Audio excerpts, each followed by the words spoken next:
এখন জাহাপনা তাকে আমি শাস্তি দিয়ে দিয়েছি। তার শাস্তি হচ্ছে গুড়ের ভেতর ইট বেঁধে দেওয়া। ওই দেখেন ওই অপদার্থ কি করে দেখেন, দেখছেন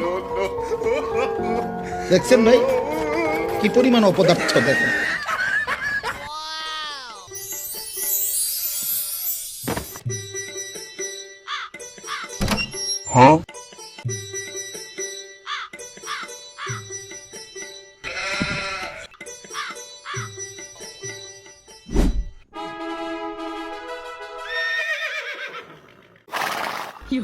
সেনাপতি হনুমান,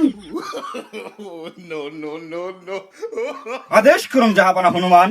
সেনাপতি, শুনলাম আমার শেরপুর জেলাকে বগুড়া শেরপুর বলেছে এক চুট্টা, কোথায় সেই পুনটা? আসুন জাহাপনা, আমি তো তাকে বন্দী করে ফেলেছি। আসুন আসুন জাহাপনা, আসুন।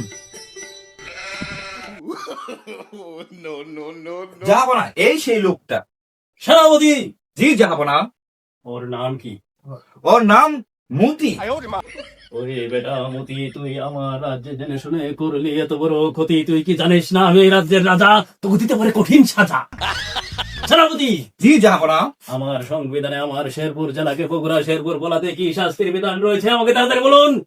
আজ্ঞে জাহাপনা, আপনার সংবিধানে মুরগি চোরের শাস্তি ছিল 5 টার ভেতর হ্যান্ডেল মারা, কিন্তু শেরপুর জেলাকে বগুড়া শেরপুর বলাই তার শাস্তি হচ্ছে গুড়ের ভেতর ইট বেঁধে দেওয়া। সেনাপতি, জি জাহাপনা। এক্ষুনি ওকে শাস্তির ব্যবস্থা করুন এই মুহূর্তে। আজ্ঞে জাহাপনা। না জাহাপনা, আমাকে তো বড় শাস্তি দিবেন না। চুপ কর শয়তান। জাহাপনা, এনেছি। তাড়াতাড়ি ওকে শাস্তির ব্যবস্থা করুন। আজ্ঞে জাহাপনা। দেখুন জাহাপনা, তাকে আমি শাস্তি দিয়ে দিয়েছি। সেনাপতি, জি জাহাপনা। ইট বেঁধেছেন? জি জাহাপনা, বেঁধেছি। সেনাপতি, জি জাহাপনা।